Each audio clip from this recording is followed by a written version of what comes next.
रसायन सारे हैं। उदासीनीकरण अभिक्रिया जब अम्ल, इसका परिभाषा दे देते हैं। जब अम्ल तथा भस्म,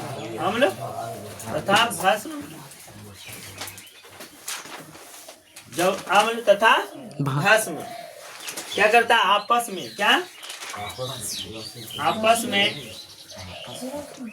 में अभिक्रिया करता है। आपस में अभिक्रिया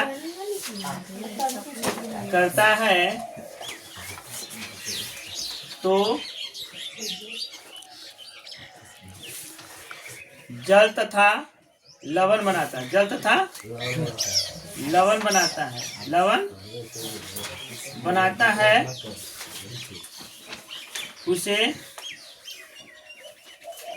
उदासीनीकरण अभिक्रिया कहते हैं। करण अभिक्रिया कहते हैं। जैसे तुमको बता दें कि इसका क्या होता है। जैसे अम्ल, क्या देखो बाबू, इसे क्या कहें अम्ल और भस्म। अम्ल और भस्म, अम्ल प्लस भस्म मिल करके क्या बनाता है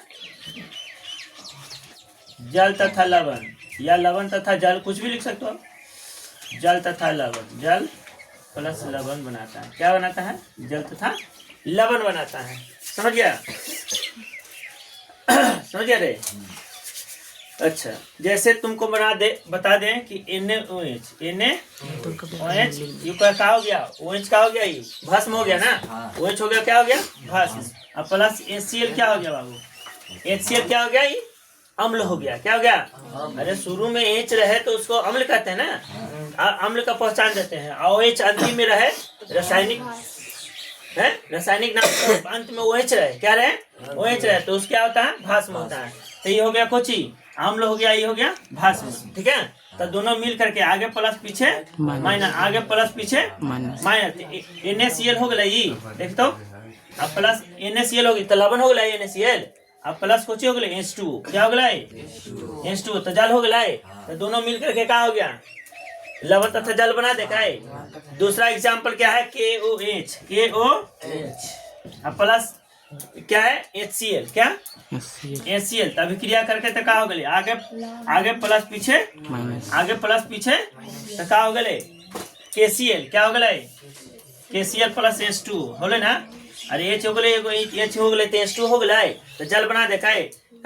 KCl कोची है, लवण है, यही जल है ना, कि है कि नहीं है। तो ये जो है लवण और जल बना दिया।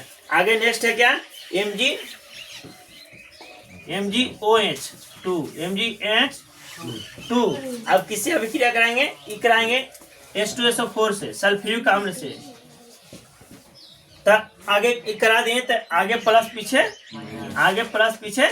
तो अब प्लस को माइनस से करेंगे ना, MgSO4 हो जाएगा, MgSO4 अब प्लस H2 हो जाते ना। देखो H2 हो जाते ना। अच्छा, आगे क्या है CaOH2, CaOH2। अब प्लस किससे अभिक्रिया कराएंगे, तो ये कराएंगे H2SO4 से, H2SO4 से अभिक्रिया करा रहे हैं। तब बताओ कि आगे प्लस पीछे माइनस, आगे प्लस पीछे माइनस, तो CaSO4 हो जाता है, CaSO4 और H2 साफ झल की था, H2 है ना, हो जाएगा ना। अच्छा, अब कराते हैं NH4OH से क्या कराएंगे, किसे कराएंगे HNO3 से करा रहे हैं अभिक्रिया। तो आगे प्लस पीछे तो NH4 क्या होता है, यानी ये हो जाएगा NH4NO3 तो क्या होता है NH4NO3 प्लस H2। उतना ना देखिए कि ई ज्यादा H2 यहाँ भी H2 यहाँ है ना, तो ज्यादा वो विलीन हो जाए पनिया में और खत्म तो हो जाए, ऐसा तो बात ना देख ले कभी ना। कपूर ऐसी रखी उड़ जाता है तो पता चलो कहाँ गए, अरे कपूरिया है ये ना, खुला इसे छोड़ दो कपूर को, तो वो चीज पानी में कुछ जो है विलीन हो जाते हैं, कुछ हो जाते हैं ना, जो पता नहीं चलता। अच्छा आगे ये देख लिया ना, ये समझ गया, अरे समझ गया, ये पूरा पूरा क्लियर समझ गया। चलो तो इसको देख लो। और जो है कहने का मतलब है कि दूध से दही बनाने में कौन सा कोशिका का प्रयोग किया होता है, तो लैक्टोबैसिलस, कुछ लैक्टोबैसिलस। हाँ तो लिख देते हैं। तो दूध से दही, दूध से एक्स्ट्रा में है, दूध से दही बनाने में कौन सा केसी तत्व का प्रयोग किया जाता है, थोड़ा सा किया जाता है। तो लैक्टोबैसिलस, क्या चीज आंसर क्या आएगा, लैक्टोबैसिलस, लैक्टोबैसिलस। चलो ठीक है। पदार्थ का नाम और अम्ल का नाम, अम्ल का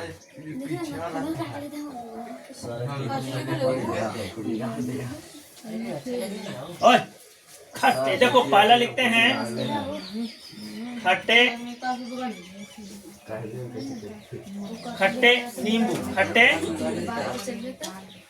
नींबू और संतरा, और खट्टे नींबू और संतरा में कौन सा अम्ल पाया जाता था, सिट्रिक अम्ल। कौन सा अम्ल,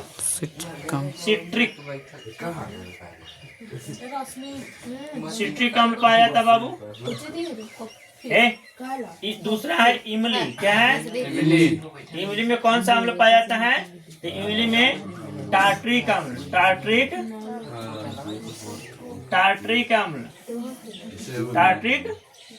अम्ल इमली हो गया। उसके बाद हो गया टार्ट्रिक अम्ल हो गया। उसके बाद अंगूर में कौन सा अम्ल, अंगूर में भी टार्ट्रिक अम्ल, अंगूर में कौन सा अम्ल, टार्ट्रिक ऐसे नहीं लिखा है,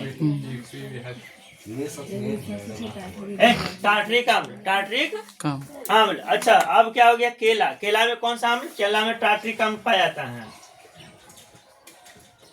केला में टार्ट्रिक अम्ल।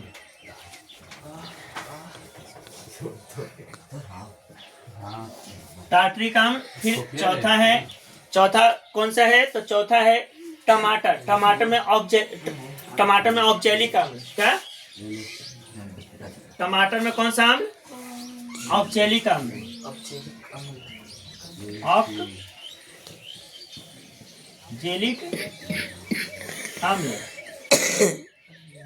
ऑक्जेलिक अम्ल। पांचवा है टमाटर के बाद क्या है बाबू, पालक में ऑक्जेलिक अम्ल,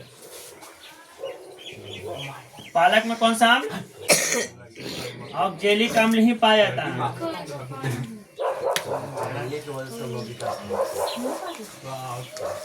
ऑक्जेलिक अम्ल। फिर उसके बाद हो गया दही में कौन सा अम्ल, लैक्टिक अम्ल। दही में कौन सा, दही में लैक्टिक अम्ल।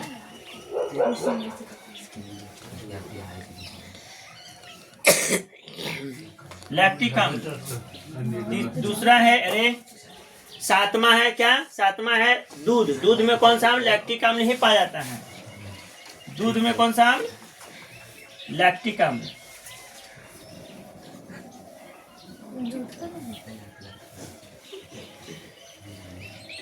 दूध में कौन सा अम्ल, जो दही में पाया जाता है, ठीक है। और सेब में मौलिक अम्ल, सेब में कौन सा अम्ल, सेब में पाया जाता है मौलिक अम्ल। कौन सा अम्ल, मौलिक अम्ल। नौमा कौन सा है, अमाशय में हाइड्रोक्लोरिक अम्ल।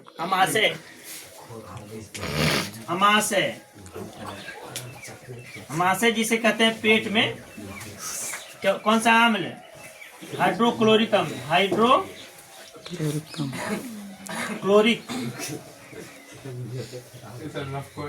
हाइड्रोक्लोरिक अम्ल, जिसे हम HCl कहते हैं। क्या कहते हैं? HCl।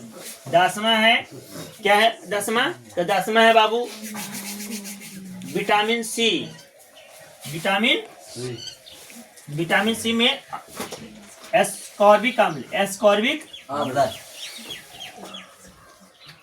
एस्कॉर्बिक अम्ल कुछ में, विटामिन सी में एस्कॉर्बिक अम्ल, जिससे आंवला में पाया जाता है। कुछ में पाया जाता है, आंवला में, आंवला में पाया जाता है विटामिन सी। अच्छा, नेक्स्ट है चाय में। चाय में टैनिक अम्ल। चाय में कौन सा? टैनिक अम्ल। चाय में कौन सा अम्ल? टैनिक अम्ल।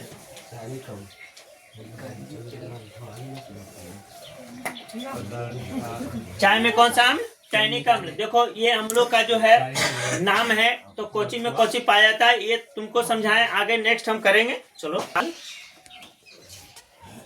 चींटी के डंक में क्या पाया जाता है? तो पाया जाता है काची तुमको, ये पाया जाता है बाबू फॉर्मिक अम्ल। क्या पाया जाता है? फॉर्मिक अम्ल, है ना? फॉर्मिक अम्ल, फॉर्मिक अम्ल।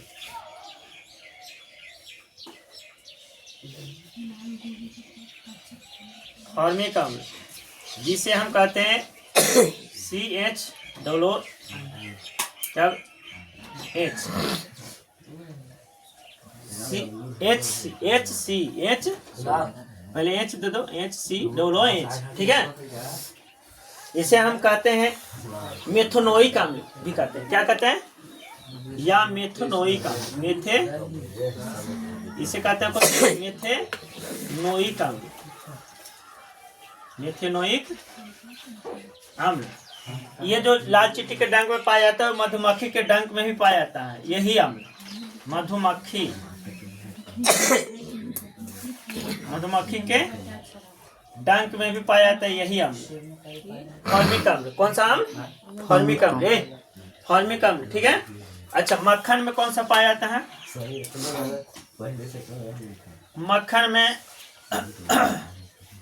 मक्खन में जो पाया जाता है वो क्या पाया जाता है? ब्यूटेरिक अम्ल, ब्यूटेरिक अम्ल, ब्यूटेरिक अम्ल पाया जाता है। ब्यूटेरिक अम्ल, कौन सा अम्ल? ब्यूटेरिक अम्ल, समझ गया ना? अच्छा, अब सिरका में कौन सा अम्ल? सिरका जानते हो ना? सिरका में कौन सा अम्ल? तो सिरका जानते हो ना बाबू? एसिटिक अम्ल, एसिटिक अम्ल पाया जाता है, एसिटिक अम्ल, या इसे कहा जाता है कुछ एथेनोइक अम्ल, नोइक अम्ल पाया जाता है, एथेनोइक अम्ल।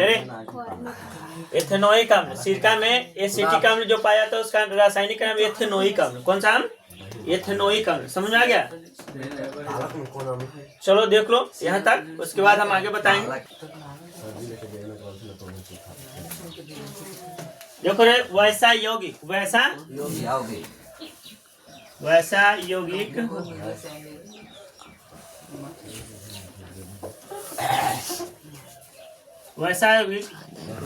जो आम्ल भस्म बता दो तथा लवण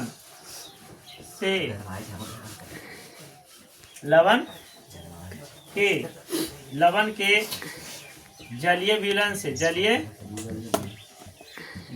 से विद्युत का संचालन होता है, विद्युत का संचालन होता है, उसे विद्युत अपघटन कहते हैं। विद्युत घटन कहते हैं। जैसे तो तुम समझ गया होगा कि वैसा यौगिक जो अम्ल भस्म तथा लवण के जलीय विलयन से विद्युत का संचालन होता है, विद्युत का संचालन होता है, सो विद्युत का अपघटन कहते हैं। अब विद्युत अनअपघटन, विद्युत अनअपघटन किसे कहते हैं? अनअपघटन, अनअपघटन। तो वैसा यौगिक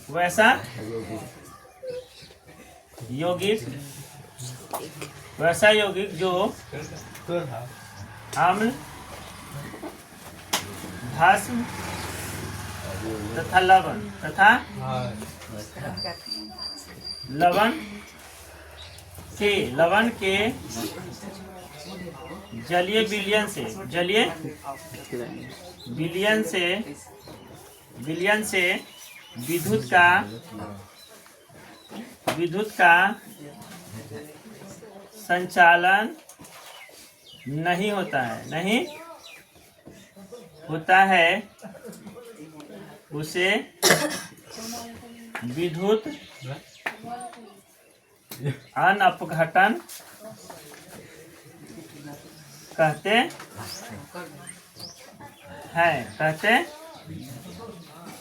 यही दो परिभाषा हो गया जो तुम्हारी बुक में भी है ऐसा, ठीक है। तो इस जैसे सोडियम हाइड्रोक्साइड, सोडियम ये हो गया हाइड्रोक्लोरिक अम्ल,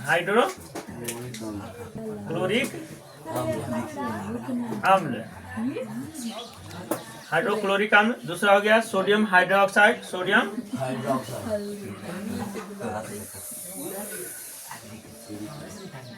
हाइड्रोक्साइड।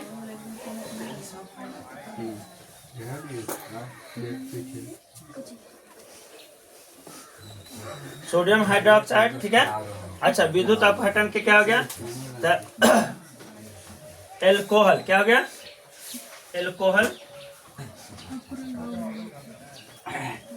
एल्कोहल हो गया जैसे में। उसके बाद हो गया ग्लूकोज,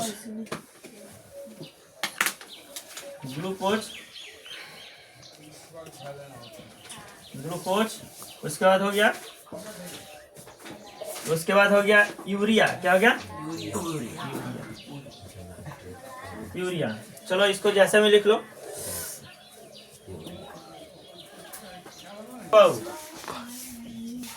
एक क्या है? अर्हेनियस के अनुसार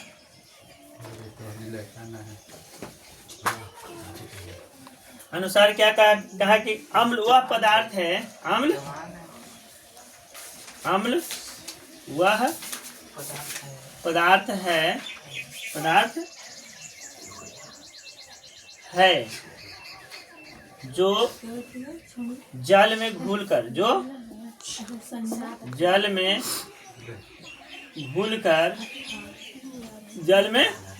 घुलकर हाइड्रोजन आयन देता है, hydrogen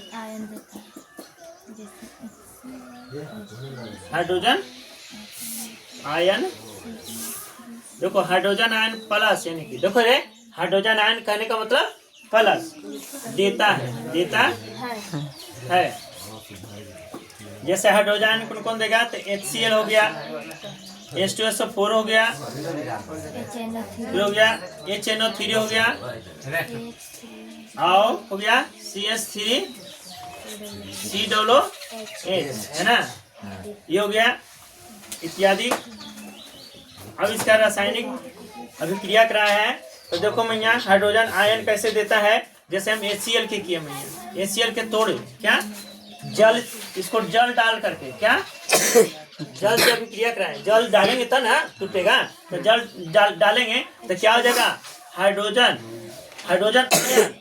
plus Cl minus hydrogen plus में आएगा, क्लोरीन जो है अलग हो जाएगा, क्लोरीन अलग हो जाएगा। अच्छा, दूसरा क्या है? तो दूसरा H2SO4। देखो इसको जल डाल करके अलग किया, देखो जल डाल करके, यानी कि H2O जल है, H2O ना, तो इसको जल डाल के किया तो क्या हो गया? 2H प्लस हो गया, और ये क्या हो गया? SO4 -2 यानी कि ये माइनस में चला जाता है, आइए प्लस हाइड्रोजन आइए। दूसरा है HNO3 जल से अभी क्रिया कराया बाबू तो क्या हो गया, जल से अभी क्रिया कराएगा तो क्या हो जाएगा, H प्लस देगा ना, हाइड्रोजन आयन प्लस NO3 कुछ में माइनस में, समझ गया ना, माइनस खाली दे है तो बाबू समझो कि एगो है, क्या है एगो। यहाँ पर दे देता सल्फर डाइऑक्साइड -2, कहने का मतलब है कि ये पूरी तरह से माइनस में चला जाता है, बहुत डीपली हो जाता है, ये नॉर्मल रहता है, कहने की मतलब कि माइनस खाली दे तो समझो एगो क्या हुआ, और 2 गो दे तो 2 गो। अच्छा आगे CH3COOH जल से अभी क्रिया कराया तो क्या देगा ये, तो देखो हाइड्रोजन आयन तो पहले अलग कर देगा, उसके बाद क्या देगा, क्या अलग किया CH3COO कुछ में माइनस में, क्या चीज में माइनस में, सिर्फ एक ही बार तोड़ा ये, बाकी के 2 बार तोड़ता है ये। फिर हो गए H2CO3 जल से अभी क्रिया करा दिया तो तोड़ेगा इसको हाइड्रोजन आयन में, हाइड्रोजन को तो पहले अलग कर देगा, तो हाइड्रोजन को अलग करेगा तो ये 2 गो हाइड्रोजन अलग कर रहा है, क्योंकि यहाँ 2 गो है ना, देखो है 2 गो, जैसे हाइड्रोजन यहाँ 2 गो था, 2 गो अलग किया ना, है एक यहाँ 1 गो था तो 1 गो अलग किया, अच्छा 2 गो है तो 2 गो अलग किया, तो हाइड्रोजन फिर कुछ ही अलग करेगा CO3 तो इसको 2 बार अलग करेगा, देख लो। H3PO4 जल के साथ आप क्रिया कराते हैं तो क्या 3H हो जाते हैं, देखिए 3H है ना, देखिए तो 3 प्लस क्या चाहिए PO4 क्या चाहिए में 3 बार माइनस करेगा, देखो बाबू यहाँ पर देखो हाइड्रोजन आयन ये लड़का, हाइड्रोजन आयन 2 बार ये तोड़ा इसको, देखो 2H हो गया बैलेंस किया, तो अब देखो इसको 2 ही बार इसको CO3 को तोड़ेगा, ठीक है, हाइड्रोजन ऋण को ना 2 बार, अच्छा यहाँ पर देखो क्या हो गया 3 है ना, तो 3 बार इसको किया, देखो करने गया H एक बार है ना, एक ही बार, और CH3 तो H3 3 बार हुआ ना, तो इस बाद में है, C पहले है इसलिए ये 3 बार नहीं तोड़ा। अच्छा यहाँ पे H2 है तो 2H हो गया और 2 बार तोड़ा कि नहीं, जब 2 बार इसको किया तो 2 बार यहाँ लिखा कि नहीं लिखा, समझ गया। अच्छा H3 है तो 3 बार इसको PO4 को तोड़ा, समझ गया ना, देख रहा है ना -3, ये समझ गया। तो कहता है कि याद रहे कि जलीय विलयन हाइड्रोजन आयन स्वतंत्र रूप से विद्यमान नहीं होते, बल्कि हाइड्रोजन आयन जल के अणु से जुड़कर H3O+ हाइड्रोजन आयन बनाते हैं, समझ गया रे।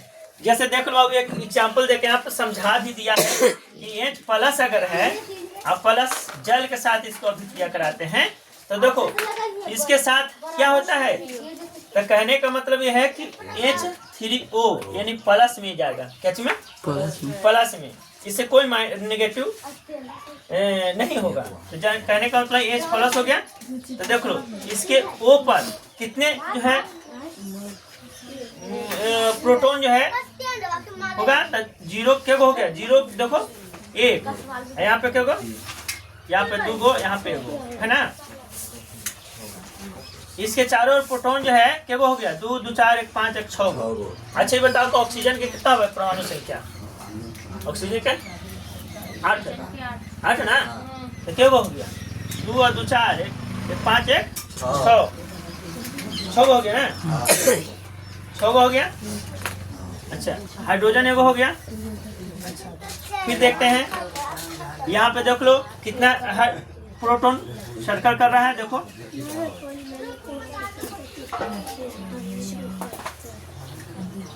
हाइड्रोजन एगो यहाँ लगा दिया, यहाँ देखो एगो हाइड्रोजन हो गया, 3 गो हो गया, 3 गो हाइड्रोजन, ऑक्सीजन एगो, समझ गया। हाइड्रोनियम आयन बना दिया, क्या बना दिया, ion, hydrogen ion, hydrogen ion, हाँ हाइड्रोनियन आयन। तो ये है प्रोटॉन। क्या है? प्रोटॉन। देखो प्रोटॉन बताया, इसको प्रोटॉन प्लस दे दिया। अच्छा, प्रोटॉन जो सर्कल कर रहा है, तो 2 और 2 4 1 5 1 6। ऑक्सीजन के परमाणु जो संख्या है कितना होता है? 8 होता है बाबू। अरे ऑक्सीजन के कितना आता है? 8। तो देखो यहाँ पे 2 2 4 2 6 2 8 को काट करके दिया है, क्योंकि क्या आयन बनाता है? 2 को ले लेता है ये हाइड्रोजन, इसलिए जो है इसको 8 गुना 6 को इसको किया है और इसको डिवाइड कर दिया। चलो